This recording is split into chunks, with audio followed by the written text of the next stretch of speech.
Hello, everybody. Welcome to Therapist Take. We're going to talk about the monsters that we need to avoid in our lives to kind of fit with our Halloween special. So don't go anywhere.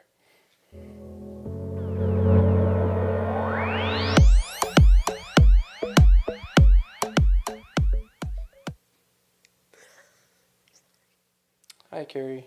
Hey, Josh. Hannah's enjoying our intro video. You're laughing over there because I added a little spooky. You made it spooky. You didn't see it, Mackenzie. You'll have to go check it out. We had a little spooky person like going up to the camera and being spooky, sliding down the window. Yeah. We also forgot to tell Mackenzie that people can still hear her through the intro. So when you were laughing just now. Oh my gosh, why did you not tell me that? We forgot. Yeah, So we many things to cover. Well, I feel bad. Well, Yeah. now everyone knows But you're. alas, I'm you're sorry. No, It's funny. you're full Rebel of, likes to whisper to us. Yeah, she thinks you can't hear Because me. she forgets. It's a microphone. Yeah. I should start whispering. That'd Because be mics so don't fun. pick up whispers, Yeah. especially when it's right here. Yeah. So since we first started talking to you, Mackenzie, I'll just go ahead and introduce you since you're our guest here today. Mackenzie is a licensed marital and family therapy candidate, and you work here with us. I know that you have a special interest in working with geriatric patients and clients, but you're a trained couples therapist, so we're going to be talking about relational things today. Thanks for being here and doing this with us today. Mm-hmm. So, did you know, Carrie, that that we've been doing this a year now, like since we started the podcast? So, our very first one, do you remember the title of it? Because you came up with it. No. On Scary Relationships. Oh, I did? Yeah, we chose that because it was Halloween. around Halloween Okay. when So we we did have to it. keep the theme, is what Yeah. you're saying. Okay. Yeah, so we're Okay. doing another Halloween Nice. special today. Okay. So it's going to be fun. Speaking of Halloween, are you guys dressing up? Do you guys do that still? I do with my kids. I'll be gone this time, but usually we do dress up a little bit. What are you going as this year? I'm a witch. Oh, well, Yeah. we're going to talk about you today. I know. Yes. I should have All lied right. and picked something that wasn't on topic, If I was really mean, I could start I making some know. jokes Oh, about trust that, me. I but- know. What about you, Mackenzie? You doing anything? No, probably not on the day. I think I actually am like probably working. It's not on Thursday, isn't it? Yes. Yeah, I'm probably working, honestly. Yes. The night, You've no. been grown. I was about to say, I'm one of those people, which everybody hates these people, I know that. But the turn the lights off, pretend you're not home people. Because I'm just like, Yeah. it's fine. It's another day. I love that people love it. Yeah. But it just wasn't a big deal whenever I was growing up for us as much. But my nephews and my niece are going to dress up on like Sunday and go to like a community thing. Mm-hmm. So I don't know. I'll probably dress up as an extra from Jurassic Park or something. Because that's basically how I dress An in extra. real life. So just basically what you're wearing now, Basically, and you're going to be running I'll from have your khaki life. pants, but like that's Jurassic Park. So that's usually what I go as. That's That way, awesome. I'm just wearing my clothes, but I'm dressed up. So we're That's good. right. I'm an extra. There you go. It means I'm not really supposed to be here. Just Yeah, I'll probably just get hurt by a dinosaur at Yeah. some point, but it's fine. I know. That would be great. good if you acted that Just out. like run away. I have like a bite mark you on should one like shoulder. you that's could it. really you should like leave your light on, and then right when they get there, turn it off. It's so pointed. It Just is make sure you have a pointed. camera on it. It'd be some I should only good- do it I for know. like certain groups of like like every third kid I do Yeah. it. So Yeah. they're like, I'm actually mad at that kid. Yeah, Yeah. they start wondering what happened. Start building a feud. Or every at my clown, apartment. every I clown know. that comes to your door. Nope, not doing it. Yeah. Oh, I would actually do that. Yeah, Yeah, that clowns makes- are the scariest. All right, we better get into what we came here to do today. So let me kind of go over the housekeeping things, and I'll give everybody the breakdown, and then we'll jump right into it. So just like normal, just ask anybody that's watching this on YouTube to subscribe to our channel if you haven't already. Ring the notification bells, the alert button, and then of course if you're listening to this on the audio platform, if you could just stop what you're doing real quickly and just go give us a 5-star review. We just want to please those algorithms again, so that the algorithms will put this episode on the feed, I guess, of the people who are searching for episodes to watch. So we're talking about the monsters, basically like toxic people that we should be working to avoid, or at least being a little more vigilant of in our lives. And so we're going to talk about 4 types that we came up with. We're going to talk about vampires, werewolves, witches, and ghosts. Are you guys ready? Ready? You fully prepared? I mean, like I read through it the night before. So. I mean, did they not go over the Halloween version of relationships in grad school? I don't think that metaphor was used, but let's take the shot. Let's I see like what happens. metaphors. I know. True. Yeah. So let's start with the vampires. And the vampires, I think I just kind of the label I put with it are like they're the emotional drainers. So I'm going to read the description here that I have that I put on like Instagram. So, and then we'll just kind of go from there. Okay. So these are the people who drain your emotional, mental, or physical energy. Often they engage in borrowed functioning, taking from you what they need to feel stable or secure, leaving you depleted in the process. You guys remember the concept of borrowed functioning? Sure. I think it's an intuitive phrase, though. I don't think you even have to, look up the definition. People understand it when you're working, right? To say, oh, I'm wondering about borrowing, your partner, your family's functioning, or Yeah. it's they're trying to borrow that, use you to regulate them. And I think it makes sense, right? They can feel what that's like. And so when you talk about, vampires and you think of, sucking the life out of people, that's Right. what borrowed functioning can be, especially to the extreme. It's more literal than metaphorical, right? Like, I mean, True. it's people can literally borrow your functioning and make it harder to do life.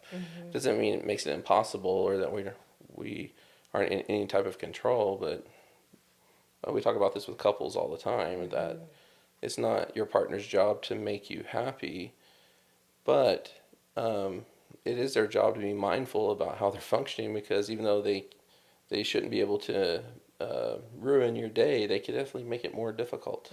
What would be red flag? Because we're going to talk about what we need to do about it in just a second, but how can you tell? Trying to Have you ever think. had it happen to you? I was about to say, I think so, just because like not necessarily like our job, but I think we hear about people coming home and they're like, "Oh, that was really draining," and then they'll say those kinds of phrases, and we're like, "All right, was it the situation? Was it a person? What's the situation?" Right.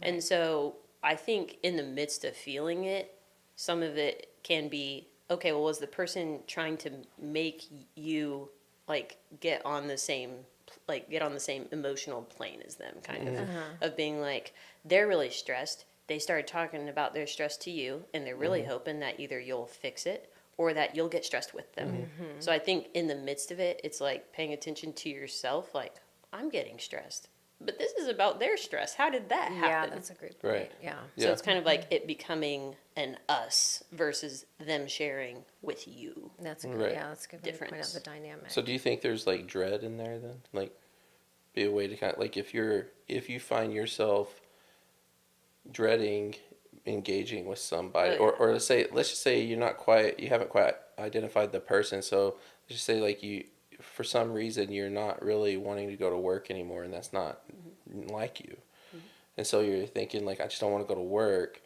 but maybe it's not work, maybe it's a person at work that's difficult, Oh, yeah. and so I think paying attention to that feeling of dread, and then you definitely want to be careful to you don't want to be willy-nilly with who you attach it to, so but you want to kind of think about why do I really dread, or why is my body really giving me this feeling, Yeah. Or like not being excited to like go hang out with like a friend or something. And it's like, Yeah.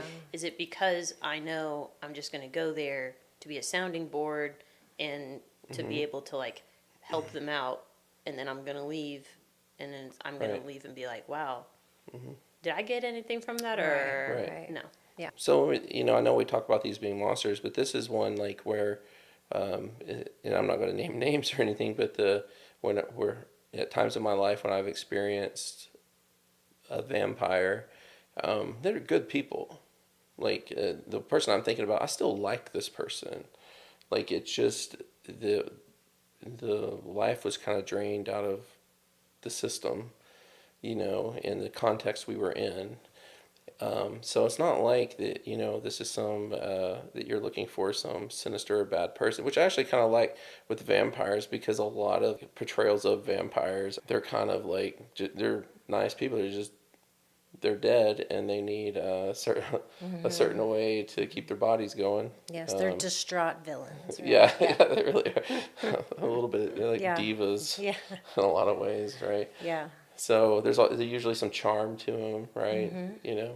So it's like they're likable in that sense, But you get too close, and it's like, ugh, Yeah, that's also what makes you unfortunately sometimes be stuck in a relationship like that is they're coming from a good place, or they're good people, or they didn't mean to, or whatever kind of excuse you can give to kind of confuse yourself about, I feel distraught, I feel anxious, I feel exhausted, I feel confused. What does that mean, right? Yeah.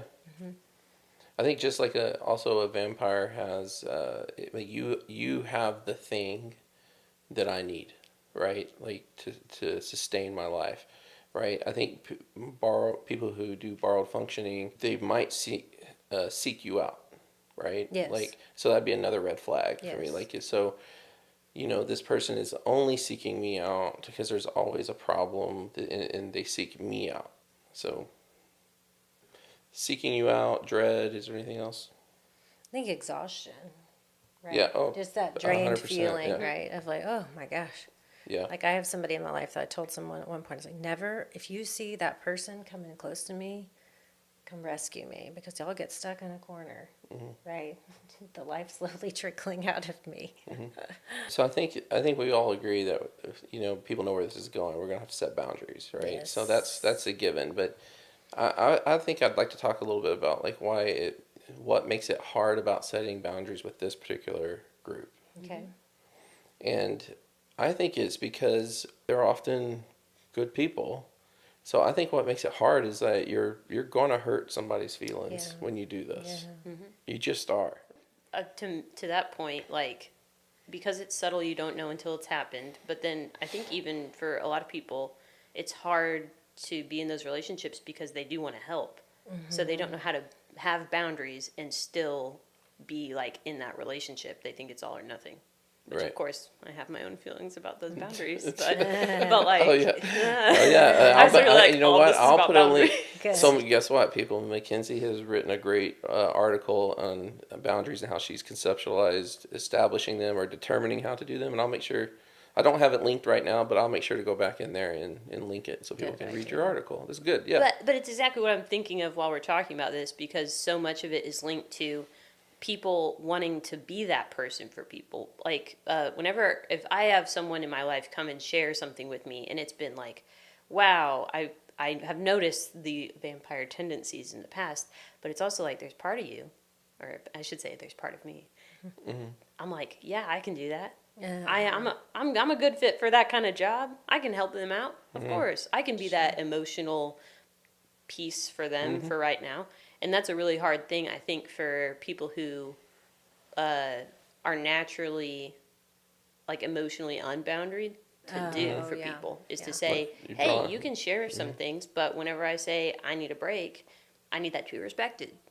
That's Right. a hard It thing. is. Yeah. And that gets to the hurt feelings component that you were speaking to at the Yeah. end. Yeah. Right. And to your point, the first thing to kind of recognize is that they can't borrow the functioning of the entire group. That can happen. And so, but there, if it appears or it feels like that this person has really attached themselves to you, I do think you might have to ask yourself, like, am I boundaryless? Have I did they kind of inadvertently pick up on that, subconsciously pick up on that I'm the one that would play this game because have a hard time saying no, or they recognize that I love to help, and that's one reason too why I think the feelings get hurt so badly is because when that person finally sets a boundary, it creates such a stark contrast to what that person has experienced that it really hurts their feelings. Yeah. But I think again, I think you just have to be willing to do that. I'm not saying to be a jerk to Right. somebody, but I think that's where it could go if you don't nip it in the bud, where you're just like throw your hands up and you just had enough, Sure. and then but that potentially could ruin the friendship, but you have to be willing to hurt feelings so that you as a way to actually look out for the relationship. Yeah. I like this relationship, or I like my job, and I don't want to dread going to work every day. Right. Or Carrie, I think you mentioned a friendship. I like this friendship, so something needs to happen here, But Of course, you can't control how they're going to respond, and No, that's the risk you take. they could turn into a bat and fly away. Oh, there it is. Way to keep it in theme, Josh. You're welcome. And you're welcome. And you're welcome. So then we're talking about the Okay. other kinds? Yeah, so let's move. Let's talk about the next type, which are the werewolves. Beware of those who put on a charming front but reveal their true self-serving nature when they no longer need you. Werewolves are willing to trample others to get what they want, hiding their real motives until the right moment. Sneaky. Shapeshifter, sneaky, right? Werewolves sound like assholes. They do. They do. They do. They sound like They sound like not good people. jerks. Yeah. So I'm sure there's probably a good version, like people who don't know they're doing that. Maybe. Maybe. That maybe narcissism has risen to a level where they just aren't aware how much they're kind of in pursuit of more self-serving things, and people get hurt in their wake, Yeah. and they Yeah. not really even know it. Because they don't slow down to look necessarily. Pro- Because yeah. usually they would feel so compelled to Yeah. keep pursuing whatever they're pursuing, right? I tend to believe people are good. So like it takes a lot for me to think that someone's just outright evil or bad, or that's just a bad person. So even with somebody who seemingly has their own self-interest in mind and will, opportunist or something, that are constantly looking for opportunity to advance themselves, and will trample on people in the process if they have to. There's probably something going on there still, that they're some kind of black hole they're trying to fill with constantly being moving or constantly achieving or whatever, But it doesn't make it okay.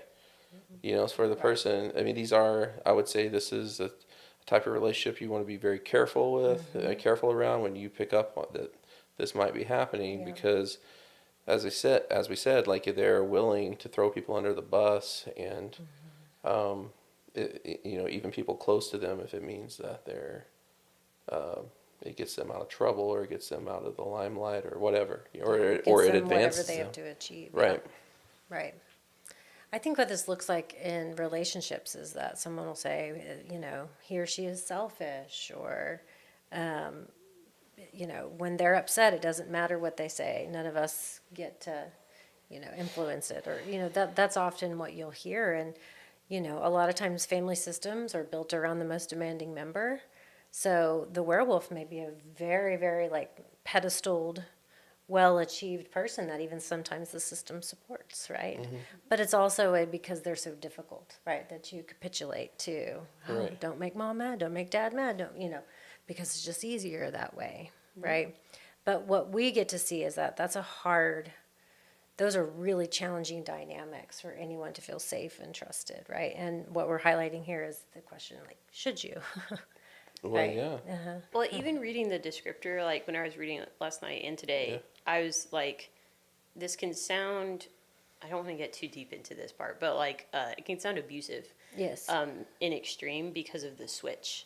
That's a really a difficult part whenever it is that certain kind of violence that is intimate terrorism or something like that, where it is very holding up a facade for the benefit of XYZ thing, job, just perception. Sure. And then privately it's, well, this is how they get angry. This is what they do whenever their feelings are hurt, to that Absolutely. degree.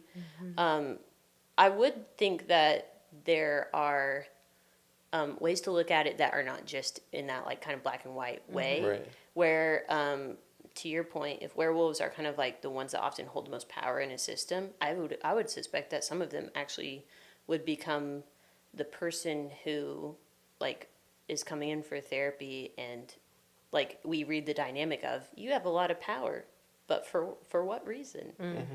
This might be why. That's a great point. They have a lot of emotional weight, Yeah.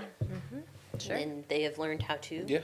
do get their needs met by throwing it a certain way. That's Sure. right. 2-year-olds. 2-year-olds are a little I was literally thinking terrorists, what's the way to Right. downscale this? And I was Yeah. like, children. 2-year-olds, right? They're the Well- little terrorists that the household is built around. But how many Three-year-olds really. CEOs have we seen, or Yes. law enforcement officers or something that have a reputation and then they get in your office and they are children and they're like, they're good people, like, and that's why I'm saying, like, there's some kind of black hole that this is about, and that when this is all part of survival. Yes. Right. I like the metaphor of the werewolf because, again, if you go back to like Hollywood's portrayal of werewolves, the person doesn't like being one. And that Jekyll and Hyde type Yes. phenomenon is happening where there's a good part of them and a dark side of them, and that dark side, when it takes over, it's all about survival at that point. That's all it's about. Sure. And so where it looks like that this person's just trying to advance themselves for just their own gain because they think that they're God's gift to this green earth. It actually there might be a deep-seated reason, a reason that deeply entrenched in trauma. It's not about what they're achieving; it's about achieving itself. Being in the process of achieving. Yeah, because as long as I'm achieving, then I know Then I'm on safe, top. I'm valuable. Yeah. Right. Well, and that's something I think just keeping in mind with all of the archetypes we're kind of walking through, it's like these serve a function. So they don't just happen in a vacuum. Like a werewolf has a function of they need the charm or they need the front. They need the part of them that would be, I guess, not the werewolf. Yeah.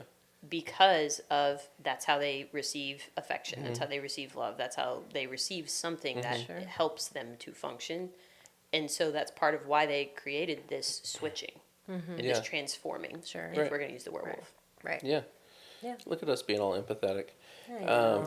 Let's It's talk almost about like we're trained. let's talk about some signs real quickly that people can recognize werewolves. Again, I like going. Mackenzie, if you haven't realized this by now, I think in stories. Like, so as we're talking, I'm picturing people transforming into werewolves and things like that. And one thing that comes into my mind is like that, when that process is happening and their like bones are breaking or the body's starting to shift and it's happening, and you're the viewer watching this and you're like, what are you doing? Still there, go. And so that'd be something to kind of pay attention to, is like all of a sudden like you're seeing a side that is just you haven't really seen, and you're curious about it. You're kind of debilitated by it, and that's kind of why I like they're standing there watching this happen to somebody, and you're like, run, because we know what's happening as the audience, right, in the movies. But but this person's standing there, going, what in the world is going on with you right now? I think another marker of it is like, have you seen this person? If it's a partner, have you seen this partner in multiple like emotional settings? Or are y'all just going on your like cute date every week, like whatever? Like you haven't seen them upset in traffic, or you haven't seen them be disappointed by you, or like I think having emotional exposure to their full range of emotion. And I know you can't always guarantee that on the front end, but I think it matters that if you're trying to figure out if someone is safe or if someone is trustworthy or those kinds of things for emotional connection, you would actually have to know them independent of just all the what some people, I should say, would call positive emotions. I don't like that, but Right. it's how people think of like happy. Yeah. Have you only seen them happy? Or have you seen them sad? Have you seen them angry? Have you seen them in multiple emotional settings? Yeah. Yeah. That's a great point. And I think, too, to watch them across emotional settings and then even just settings. How are they with family? How are they with colleagues? How are they with friends? How are they one-on-one? Yeah. Right, Do gathering, they have friends? Right. Do they have friends? Sure. That matters. Sure, right. Or does it feel like you can see them transform into, the most amazing, friendly, charming version, right? And then the minute the event experience is over, or whatever, they're sullen or irritable or difficult, right? And they're just, again, things to look out for, right? I mean, I think a most good- of us want the idea, especially if we're choosing a partner, Yeah. to overall kind of know what we're getting into. Yeah, Right. well, and even knowing how do they respond to you setting a boundary? Mm-hmm. I think that's for this one more telling, because, like, if for example, you're in the situation of like, well, I really want to hang out with my friends, and they're like, no, Yeah. Yeah. that's like a little bit of a flag. Yeah. Is it because like y'all haven't spent any time together in like a month, or is it because like, no, they really just want that control They element? want to dominate, yeah. Right. that's a different kind of I situation. agree. I Those aren't the agree. same. Yeah. Yeah, I think the boundary setting piece with the werewolves could be friendship ending efforts. Yes. More so Yeah. than like with the vampires, Yeah, I think that's true. because it's almost like, in a sense, kind of like, the full moon's out. I'm turning into a werewolf. Like, whereas a vampire maybe might have more options available to them to get what they need. Yeah. When they have start entertaining the idea that when you recognize that maybe you're in a relationship, whether it's romantic or friendship or whatever, with someone who kind of fits this bill. I'm not saying it would happen every time, but I do think you have to kind of entertain the idea that when you set healthy boundaries, that this friendship definitely is going to change drastically, if not end completely. Yeah. Yeah. You know, Especially the higher end of the severity. Yeah. I think one thing you said I just want to go back to is, like, made me think about, like, and kind of people being able to gauge this is, like, if they know a person for a period of time, and then they see them engaging with somebody else, whether it's their spouse or a friend or something, and they're like behaving in ways that's really kind of bold, like that. Wow, I wonder if you doing that now out here in public. Gosh, I'd hate to be with you in private. But I think sometimes we just dismiss it in our minds that something else is going on. There's some other part of the Right. story there, something Right. I'm not aware of, and it's like, that's not going to happen to me type thing. Oh, So yeah. Yeah. just got to be careful with that. So you got to be careful around werewolves. Be careful. All right, let's talk about witches. With their charm, passion, and conviction, witches can cast a spell over you. But beneath their magnetic personalities lies toxicity. These individuals often draw you in with false promises and enchanting words, but their influence is ultimately harmful. So I think of witches as, they're charmers. In fact, in the work that we do with sex addiction treatment, I know witches are often associated with women, but I would actually say, like, a lot of sex addicts that, I say that in that most of the addicts that we work with are men. I'm not saying that there's no such thing as a female sex addict. There Right. definitely are.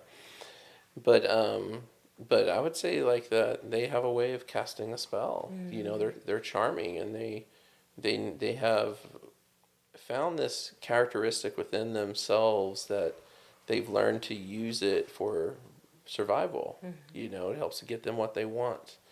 And then, of course, which isn't bad in a way. Sure. Like, in fact, I can see myself in all of these types, and I hope that I'm regulated enough to where, we are using our personalities appropriately. But charm in and of itself, it's a great quality to have. It makes you likable. It makes you a people person. Sure. Puts You know how to people at talk to ease. people. Right. I think that the idea of being, at the core, what you're saying is that someone is being manipulative, right? But kind of in a fun, nice way, right? At least to hook them in. The idea, though, that's charming and manipulative, and there's a flirty aspect to some of your description there, right? Magical and spellbound. It's a lot like falling in love, right? Where those first feelings are of just seeing the best in somebody. Yeah. Right? We can all kind of relate to those feelings, but what makes this dangerous, right, is that it is fake, right? Or it's got a hidden meaning and message, right? And you do see that when people are struggling with addiction.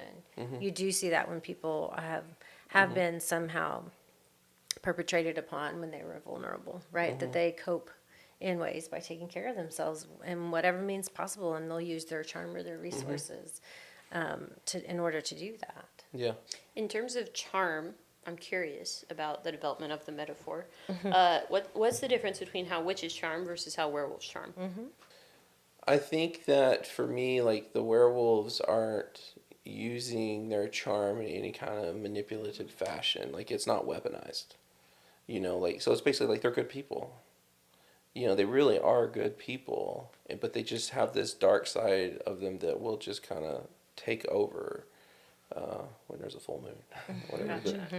So whatever a full moon means. So the difference that in the witches, they do weaponize their charm. It's like potion. The potions, that is the tool for survival. To get what they want.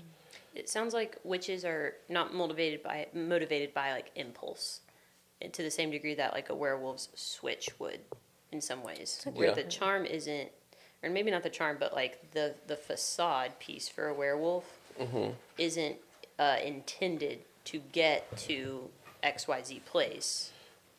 The way I would think of it is because I think all of it is motivated by survival. I think for people who we might characterize as a werewolf, and it's all about pushing people down and lifting themselves up.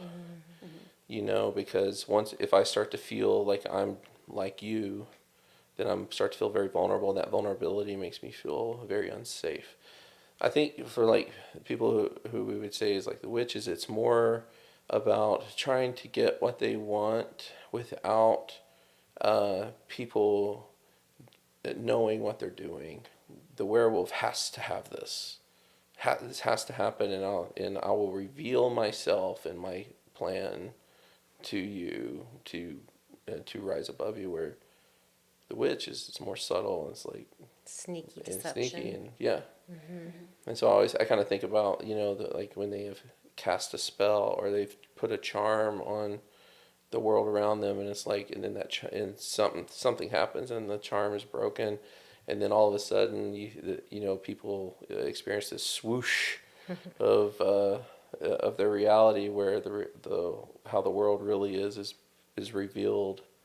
And I always think of like when we're sitting in a room and the air conditioner's going and you don't know it's going until it shuts off. And you're like, whoa, it was really loud in here. And I think a part of us is a little bit troubled by that.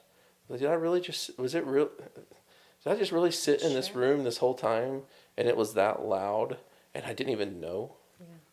Yeah. And so like when that charm is kind of, when the spell is broken and people are like, whoa, and they start going back in history and they start seeing it now. And so I think that's why for me, like when I was thinking about this one, I think about addicts a lot, Also good people, by the way. Yeah, Most right, of right, them, right. I would say. In terms of like recognizing this, I think we kind of hit on that, like, Yeah. overuse of charm. You never see this person upset. The person's always working an angle, always working a situation. You know how to work a room, or and they don't know how to be still, or they don't experience the other side of feelings. The darker side. They never complain. And so that would be for me like some red flags. It's like I've never seen this person upset, and we often chalk that up to a good thing, right? See, Right. they've cast Like a spell. Like they got that self-control. And then you're That's like, right. wait, Have The you ever couples seen that never Mackenzie fight. mad? literally, I've never seen Mackenzie mad. Right. Man, I wish I could be like that. Yeah. Like, Right. thumbs down. and she's in there going. The hard part about setting boundaries with witches is the revelation of the Yes. spell you've been living under. Yeah. That is the hardest part because I first have to realize what has happened, and then there's usually quite a bit of injury that goes along with the breaking of the spell. Yeah. And so Yeah. boundaries actually I would say is probably might be more difficult to do with witches than the other two. Yeah, in I think some it's because ways. it's so, covert and subtle and gradual too, right? Yeah. You ask yourself, how in the world did I get Yeah. caught in this web, right? Right. When you have awareness, like retrospectively, you're like, Yeah. oh, but in the moment, Right. it's when it's It cast. feels totally reasonable, Yeah. right? Because you're under the Yeah. spell. Well, I know I don't like to do stuff when I'm hurt or sick. You know what I mean? And like boundaries is doing stuff, and when you have realized that you've been living under this spell, you're hurt, you're injured, and it's really hard to set boundaries. Yes. And it's also some of that too is accepting the reality that this happened to you, and Right, you that's feel really like a fool. difficult. Yeah. I also Yeah, you think- feel foolish. Yeah. Well, and I think there's a point to this one in particular where like the benefit of like healthy support systems can help in the midst of it because like if you don't have anyone in your life that can actually like call this out for you and say like, hey, I kind of think if we're going to use it like you're under a spell right now. If you don't have anyone that like wasn't around the spell when it was cast, Yeah, for yeah. example. If you don't have community that can actually Yeah. recognize the spell was cast on you Yeah. and can say, hey, something's off. I think that's part of how in the midst, like you can actually address this is if someone who wasn't, spelled or whatever can pull you out a little. That's a good, yeah, So to have good support systems, Yeah. yeah. but You're right. ideal. I think, I think so. but realistically, where I think they come in the most is after the spell's been broken, and then they have people to lean on. Because I think the reality is that two things often happen. One is that the people around you are also under a spell, or two, they're not under a spell, but the spell on you is so part of the spell is not accepting, the reason that people are giving you, saying that you're under a spell. Like it's worked into the formula. Yeah. So, but when the spell breaks, they become extremely important for this person because they're definitely going to need that support. They are. Yeah. So good point though. All right, let's talk about the last one because we only have a few minutes left. We're going to talk about ghosts. Ghosts seem present in your life, but when you need them the most, they vanish, leaving you feeling abandoned. They bring no real substance to the relationship, appearing available, but failing to show up in meaningful ways. The people that are there, but not there. Which this is a confusing experience, right? I mean, if you grew up in a family or have a relationship where you can both convince yourself, no, this person's there, they're home every night, or they come to all my, violin performances or whatever. You can kind of gaslight yourself into saying they're a real person, they're not Gaslight a yourself. hologram. But it's the idea of that this in your heart of hearts, right? That this person's not really available and not really there. They don't contain much, right? I think teenagers do a great job of pointing this out. Like they can recognize the falseness. I think it's one of the things that they're developing at that time. So sometimes that's a good data point, right, to assess the ghosts in people's lives. Yeah, there's no substance. Like it's just like they're apparitions. Like I always, and when I encounter people like that, like in professionally, I don't do this personally. Or I'm like, you're like Casper the Ghost, But maybe that needs to happen, But I do sometimes when I'm recognizing that in with clients stuff, I'll say like, you need to. Your partner wants more than an apparition. Your partner doesn't want to be married to Casper the Ghost because there's, you're there, but there's no real substance. Yeah. To you, and but substance is, and this is maybe a red flag for people, is like having that type of substance is scary for them. Yeah, I think that's a hard thing to tease out, especially in couples therapy. Because what that looks like is that you'll have a good chunk of time where someone's saying, I just want you to be involved. And the other one will say, well, I'm showing up at all the things you asked me to, right? And it's not just about appearance, right? And it's hard to sometimes to help clients even get to this space and give them the language and help them find the language to say, but you're not emotionally there, right? And that sometimes is what we will hear from clients, especially if we're working with them individually, of when we hear, well, I just don't know that they care. They say, they've done the things I ask. And you can, again, start to feel a little crazy, right? But the heart of the matter is, like, you're not really emotionally present in people's lives. Yeah, I mean, how many times, like, we've all been in groups in situations where the ice breaking question is, if you had a superpower, what would you pick? And how many people are going to pick, being the invisible person, the person that can walk through walls and things like that, because it sounds pretty cool, right? Yeah. Because one, I hate having open doors, right? You get to where you're going so much faster. Yeah, just keep But I think really what's really appealing about it is how safe it feels. Like you can't touch me. Yes. If you can't touch me, you can't hurt me. can't mess with me. But also, if I can't touch you, I can't love you. That's also the reality. Yeah. So, Casper the Ghost sounds great in the kind of in the beginning. I definitely would have some fun with that, but I think eventually I'm gonna want my body back. But if I'm worried that I'm gonna get hurt, then I found they're I am in that rock and hard place situation. I think it's hard because you also have the people that would like promise everything and then can't deliver in this category. I would think because it's like kind of the flakiness, like the oh well, I'll show up this time, even if like I'm thinking of this in a parent-child relationship more. Yeah. When maybe an absent parent has been like, well, I'll show up this time though. Right. I think of this in like divorced couples whenever a child is like wanting that person who's not there as often to show up and the other parent's kind of stuck in the position of like, I don't know either. Yeah. Maybe they will. And then they're Yeah. like, no, I'll be there. I think of that as like the haunting part of a ghost. They're saying they're going to show up a little bit Oh, I and like then you're that. like, yeah. And then they don't and you're like, why did I believe them? Like that puts you in a rough spot Yeah. too because there's emotional presence and then there's promised emotional presence and then absence. Like I think Right. both of them hurt and both Yeah, of of them course. Yeah. affect people like that. But and sometimes they do show up, but they're still. It's like, You're still and I not. think you hear this from the one parent. It's like, oh, they're the fun parent, and I know that that's frustrating in in the beginning. But I have told people before, I said, trust me, you do not want to be the fun parent like in these situations, because because that relationship lacks substance. If that fun parent can't figure out how to do the other side of parenting, then these kids grow up, and we've all seen them as adults talk about their parents, how like, my dad or my mom was a good friend, but they really weren't a parent to me. That's not what I really needed. Yeah. It's funny they were saying a parent because we're talking about ghosts. It's not a parent. It's transparent. Well done. Can I boo you on your own man, podcast? you like I that? know, I do. Transparent. I like it. They weren't a parent. They were transparent. Well, and I even think that circles back to Carrie's point of like teenagers are some of the best people at scoping this one out.